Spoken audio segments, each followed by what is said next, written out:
जी तो स्टार्ट करते हैं हम 4.6 न्यूमेरिकल। इसमें क्या कहा जा रहा है, the steering of a car has a radius 16 centimetre, find the torque produced by a couple of 50 Newton.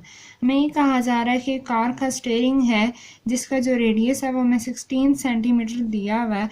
हमने फाइंड करनी है टॉर्क जो कि प्रोड्यूस हो रही है कपल के थ्रू, और कपल हमें दिया हुआ है 50 न्यूटन। अब जो है वो सबसे पहले आपको ये न्यूमेरिकल सॉल्व करने से पहले ये जानना होगा कि कपल क्या होता है। कपल एक ऐसी फोर्स है। आपने जो है वो पहले 4.4 में आपने जो है वो टॉर्क का फार्मूला लगा के तो आपने न्यूमेरिकल को सॉल्व किया। टॉर्क क्या होती है कि जो है वो किसी भी बॉडी पे अगर फोर्स एक्ट कर रही है तो वो फोर्स जो है वो उसका लाइन ऑफ एक्शन एक ही होता है। फॉर एग्जांपल अगर हमारे पास ये स्पिनर है तो ये भी अब यहाँ पे ज़ाहिर है जब हम इस पे फोर्स लगाते हैं तो ये रोटेट होता है।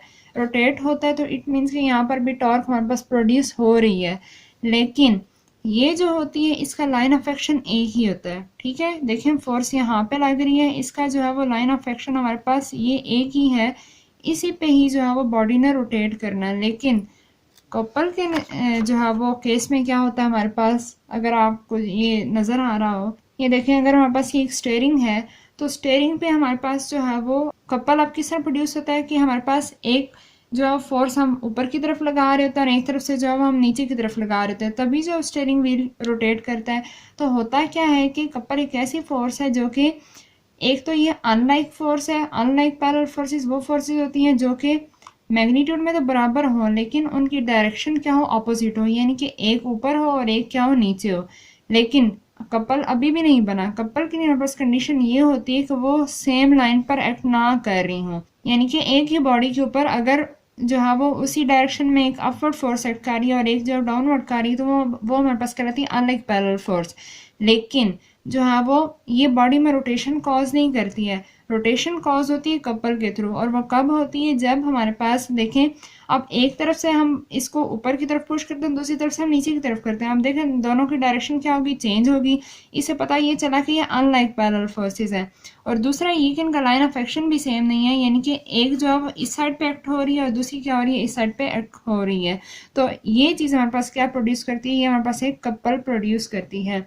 आई होप कि आपको इस चीज़ की समझ आ गई होगी। तो अब हम जो मूव करते हैं न्यूमेरिकल की तरफ। न्यूमेरिकल है हमारे पास 4.6। तो सबसे पहले हम लोग जो है यहाँ पे लिख लेते हैं हमारे पास डाटा क्या गिवन है। हमारे पास जो है वो the steering of a car has a radius 16 centimetre, हमें दिया हुआ है एक रेडियस, और वो रेडियस दिया हुआ है 16 सेंटीमीटर। और दूसरा हमें दिया हुआ है कपल। कपल हमारे पास कितना दिया हुआ है, कपल जो है वो फोर्स होती है, तो लिख लेते हैं कपल फोर्स हमें दी हुई है 50 न्यूटन। और फाइंड हमने क्या करना है, फाइंड हमने टॉर्क करना है कि टॉर्क कितना प्रोड्यूस हो रहा है। अच्छा, अब जो है वो न्यूमेरिकल को सॉल्व करने से पहले सबसे पहले तो ये देखना है हमारे पास जो है वो रेडियस हमें सेंटीमीटर में दिया हुआ है, जो कैसा यूनिट नहीं है, तो हम इसको मीटर में चेंज करेंगे। तो क्या करेंगे, 16 डिवाइडेड बाय 100 करेंगे तो ये हमारे पास आ जाएगा 0.16 मीटर। ठीक है, तो अब जो है वो हमने स्टार्ट करना है इसका सोल्यूशन। तो यहाँ पे लिख लेते हैं सोल्यूशन। तो अब जो है वो हमने हमारे पास जो टॉर्क का जो फार्मूला होता है वो क्या होता है, हमने जो पीछे भी पढ़ा वो था हमारे पास F × L। अच्छा, अब देखिए यहाँ पे हमारे पास फोर्स तो गिवन है, ये है हमारे पास 50 न्यूटन की फोर्स, लेकिन अब ये जो L है ये हमारे पास क्या था, मोमेंट आर्म था। तो L हमारे पास क्या होता है, मोमेंट आर्म होता है। तो हमें जो है वो यहाँ पे जस्ट जो R दिया हुआ है। अब R हमारे पास क्या होता है, R हमारे पास रेडियस होता है। रेडियस क्या होता है, हमारे पास कोई भी एक सर्कल है ना, तो सर्कल के सेंटर से लेके उसके किसी भी उसके एंड पे जो पॉइंट्स हैं उन तक का जो फासला होता है that is called the radius. जिस तरह मैंने अगर ये लाइन ड्रॉ की है, इसी तरह मैं सर्कल के सेंटर से लेके किसी भी पॉइंट तक कोई भी लाइन अगर मैं ड्रॉ करूंगी तो ये हमारे पास कहलाएगा रेडियस। ठीक है, तो अब हमें तो रेडियस दिया हुआ, इट मीन्स कि हमें यहाँ से लेके यहाँ तक का डिस्टेंस दिया हुआ है, लेकिन हमें तो ये पूरा चाहिए। पूरा क्यों चाहिए, क्योंकि हमारे पास ये जो फोर्स है ना, ये कपल फोर्स है, टॉर्क नहीं है। अब कपल है तो हमारे पास जो मोमेंट आर्म यही होता है ना, कि जो होता है एक्सिस ऑफ रोटेशन से लेके line of action of force तक का जो डिस्टेंस होता है वो मोमेंट आर्म होती है। अब देखिए एक्सिस ऑफ रोटेशन ये वो पॉइंट जहाँ पे रोटेशन कॉज हो रही है, और रोटेशन ज़ाहिर है यही चीज़ रोटेट करती है। आपको पता नहीं इस चीज़ का, स्टेयरिंग व्हील तो सब नहीं देखा हुआ होगा, रोटेशन हमारी यहाँ पे हो रही होती है। इट मीन्स कि ये हमारा एक्सिस ऑफ रोटेशन है। अब इस एक्सिस ऑफ रोटेशन से लेके ये है हमारे पास line of action of force, यहाँ तक का जो डिस्टेंस है ये हमारे पास है एक मोमेंट आर्म, ठीक है, एल। ओके, सिर्फ हम लोग यहाँ से थोड़ी इसको रोटेट करवा रहे हैं, हम तो इधर से भी इसको करवा रहे हैं ना, यानी कि एक तरफ से ऊपर का आ रहे हैं, एक तरफ से नीचे का आ रहे हैं। इट मीन्स कि दो फोर्सेस लग रही हैं। तो जितना हमने यहाँ से यहाँ तक का हमें दिया हुआ है, तो हमें इधर भी तो चाहिए ना मोमेंट आर्म। तो क्योंकि इस सर्कल का सेंटर है, सर्कल के सेंटर से किसी पॉइंट तक का जो फासला होता है वो दोनों तरफ बराबर होता है। इट मीन्स कि जितना हमें मोमेंट आर्म इधर दिया हुआ है उतना ही हमारे पास इधर भी होगा, ठीक है। तो इस वजह से हमारे पास जो रेडियस आएगा उसको हम जो है वो 2 से अगर मल्टीप्लाई कर देंगे तो हमारे पास जो है वो मोमेंट आर्म आ जाएगा टोटल इस पूरे स्टेयरिंग व्हील पे जितनी जो कपल फोर्सेस प्रोड्यूस कर रही हैं उनका हमारे पास मोमेंट आर्म आ जाएगा, ठीक है। तो इस वजह से यहाँ पे हमने F मल्टीप्लाई एल जो है वो एल हमने फाइंड आउट करने के लिए क्या करना है, जो हमारे पास रेडियस गिवन था जिसको हमने मीटर में चेंज किया था तो हमारे पास 0.16 मीटर आया था, इसको अब हम 2 से मल्टीप्लाई कर देंगे, यानी कि 2 टाइम्स हमारे पास क्या हो जाएगा, ये मोमेंट आर्म हो जाएगा। मल्टीप्लाई 2 को जब हम मल्टीप्लाई करेंगे 0.16 के साथ तो ये हमें वैल्यू देगा 0.32 मीटर, ठीक है। अब जो है वो हमने इसको मल्टीप्लाई कर देना है 50 के साथ, तो ये हमारा जो है वो आंसर आ जाएगा 16 न्यूटन मीटर। तो आई होप कि आपको इस न्यूमेरिकल की भी समझ आ गई होगी, बहुत ही आसान न्यूमेरिकल है। जस्ट आप तो ये हमारे पास आ जाएगी टोटल टॉर्क जितनी जो है वो इस पूरे स्टीयरिंग व्हील में प्रोड्यूस हुई है जो इसकी रोटेशन का कॉज बनी है। आई होप कि आपको टॉर्क में और कपल में डिफरेंस जो है वो बहुत अच्छे से क्लियर हो गया होगा। अगर नहीं भी हुआ तो आप जो फर्दर वीडियो को पीछे करके देखिएगा तो आपको फर्दर जो है बहुत अच्छे से क्लियर हो जाएगा। जी, तो स्टार्ट करते हैं हम 4.7 न्यूमेरिकल। इसमें क्या कहा जा रहा है, a picture frame is hanging by 2 vertical strings, the tension in the strings are 3.8 newton and 4.4 newton, find the weight of the picture frame. हमें जो है वो एक पिक्चर फ्रेम दी गई है और बताया गया कि वो जो पिक्चर फ्रेम है वो 2 वर्टिकल स्ट्रिंग्स के साथ हमने हैंग की हुई है और उसकी जो दोनों स्ट्रिंग्स हैं उनकी टेंशन हमें दी हुई है। एक जो स्ट्रिंग है उसकी टेंशन है 3.8 न्यूटन और जो दूसरी स्ट्रिंग है उसकी टेंशन हमें दी हुई है 4.4 newton. Find the weight of the picture frame, हमने उसका वेट फाइंड आउट करना है। तो सबसे पहले किस तरीके से देखें, हमारे पास एक पिक्चर फ्रेम है और ये हैंग हुई भी है 2 स्ट्रिंग्स के साथ। इसका वेट हमारे पास क्या हो रहा है, डाउनवर्ड एक्ट कर रहा है। अब सबसे पहले अगर आपको नहीं पता कि टेंशन क्या है, टेंशन हमारे पास वेट का तो आई थिंक सबको ही पता होगा। वेट हमारे पास एक ऐसी फोर्स है जो कि ग्रेविटी की वजह से एक्ट करती है किसी भी बॉडी की। तो क्योंकि हमारे पास जो ग्रेविटेशनल एक्सेलरेशन है वो जो है वो डाउनवर्ड डायरेक्शन में, ज़रा अर्थ की डायरेक्शन में है, इस वजह से जो भी चीज़ होती है उसका हमारे पास जो वेट है वो डाउनवर्ड ही एक्ट कर रहा होता है।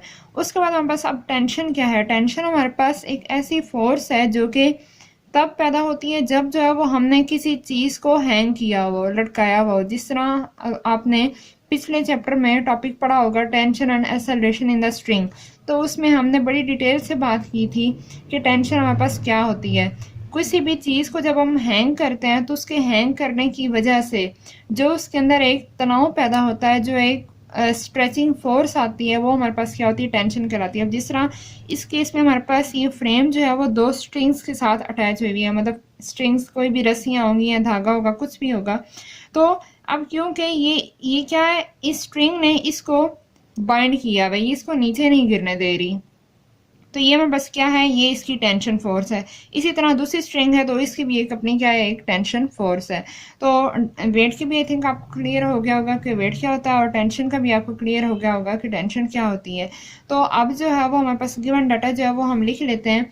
हमें जो एक स्ट्रिंग है उसकी टेंशन हमें दी हुई है 3.8 न्यूटन, तो वो हम यहाँ पे लिख लेते हैं 3.8 न्यूटन। अब न्यूटन क्यों है, क्योंकि हमारे पास वेट भी एक फोर्स है और जो टेंशन है वो भी एक फोर्स ही है। इस वजह से दोनों के यूनिट्स हमारे पास क्या होते हैं, न्यूटन ही होते हैं। और जो हमें दूसरी टेंशन दी हुई है वो दी हुई है 4.4 न्यूटन। अगर आपको फर्दर जो है वो ये टेंशन जो है वो क्लियर नहीं है तो आप जो है वो मेरा टॉपिक वो वाला सर्च कीजिएगा, tension and acceleration in the string by knowledge and wisdom. जब आप इसको सर्च बार में टाइप करेंगे तो आपके पास जो नीचे वीडियो आ जाएगी। दोनों केसेस से दोनों में ही हमने जो बड़ी डिटेल से बात की हुई है कि टेंशन फोर्स हमारे पास क्या होती है, तो आप जो है वो उसको देख लीजिएगा। तो अब हमारे पास जो गिवन डाटा है वो हम लिख लेते हैं। सबसे पहले जो है वो हमें टेंशन दी हुई है T1, वो हमारे पास क्या है 3.8 न्यूटन। उसके बाद हमें T2 टेंशन दूसरी जो है वो दी हुई है दूसरी स्ट्रिंग की, वो है हमारे पास 4.4 न्यूटन। और हमने फाइंड आउट क्या करना है, फाइंड हमने करना है वेट। ठीक है, बस ये दो चीज़ हमें गिवन है और वेट हमने फाइंड आउट करना है। अब जो है वो किस तरीके से हम वेट फाइंड आउट करेंगे, उसके लिए आपने पीछे पढ़ा हुआ टॉपिक इक्विलिब्रियम की कंडीशंस पढ़ी हैं। तो उसमें हमारे पास फर्स्ट कंडीशन उसमें ये है कि कोई भी बॉडी इक्विलिब्रियम में तब होती है, रेस्ट पे तब होती है, अगर उस पे एक्ट करने वाली तमाम फोर्सेस का जो रिजल्टेंट है अगर वो जीरो के इक्वल आ जाए तो इट मीन्स कि वो बॉडी क्या है, रेस्ट पे है। अब देखें ये फ्रेम जो है वो हैंग हुई हुई है वॉल के साथ। अब ये क्या है, रेस्ट कंडीशन पे है, ना तो ये नीचे गिर रही है अपने वेट की वजह से, ना ये टेंशन की वजह से ऊपर जा रही है, रेस्ट पे। इट मीन्स कि हमारे पास ये जो टेंशन फोर्स है ये वाली और ये वेट, ये इन तीनों को जो रिजल्टेंट होगा वो क्या होगा, जीरो के इक्वल होगा। ठीक है, तभी हमारे पास जो बॉडी क्या होगी, रेस्ट कंडीशन पे होगी। तो अब हमने सबसे पहले ऊपर ये स्टेटमेंट लिख लेनी है कि जो है वो हमारे पास क्या है कि since picture frame is at rest condition so the resultant of all forces acting on it is zero.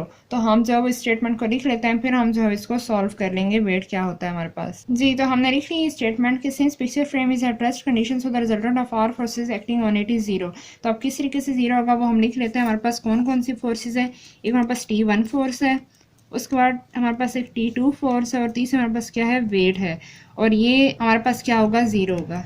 ठीक है, अच्छा अब देखिए हमारे पास ये जो टेंशन की दोनों फोर्सेस हैं वो अपवर्ड डायरेक्शन में थी और जो वेट था वो हमारे पास डाउनवर्ड डायरेक्शन में था। इट मीन्स कि वेट की डायरेक्शन टेंशन फोर्सेस से अपोजिट है। इट मीन्स कि यहाँ पे वेट के साथ जो है वो हम माइनस का साइन जो है वो यूज़ करेंगे। ठीक है, हमने माइनस क्यों लगाया है, क्योंकि हमारे पास जो है वेट वो डाउनवर्ड एड कर रहा है और टेंशन फोर्सेस क्या है, अपवर्ड डायरेक्शन में एड कर रही हैं। ठीक है, तो हमने क्या किया, माइनस। अब अगर हम इसको सॉल्व करें तो ये बस बन जाएगा T1 plus T2 minus W equal to zero. अब हमने फाइंड यहाँ पे क्या करना, हमने वेट फाइंड आउट करना है। तो T1 प्लस T2 हम यही रहने देंगे और W हमारे पास क्या होगा, इस इक्वल टू को दूसरी तरफ हम ले आएंगे। अब अगर जो है मैं यहाँ पे वैल्यूज पुट करूँ तो हमारे पास जो है वो T1 दिया हुआ था 3.8 न्यूटन। ठीक है, उसके बाद हमें T2 दिया हुआ था 4.4 न्यूटन और ये हमारे पास बराबर होगा वेट जितना बॉडी के ऊपर ऐड कर रहा है। तो अब जो है अगर हम इसका सम कर लें, तो अगर हम इन तमाम फोर्सेस का सम कर लें तो ये हमारे पास बनेगी 3.8 प्लस 4.4, तो ये हमारे पास रिजल्टेंट आएगा 8.2 न्यूटन। ठीक है, तो ये हमारे पास आ जाएगा वेट उस बॉडी का 8.2 न्यूटन। तो यही हमारा रिक्वायर्ड आंसर है। आई होप कि आपको इस न्यूमेरिकल की समझ आ गई होगी।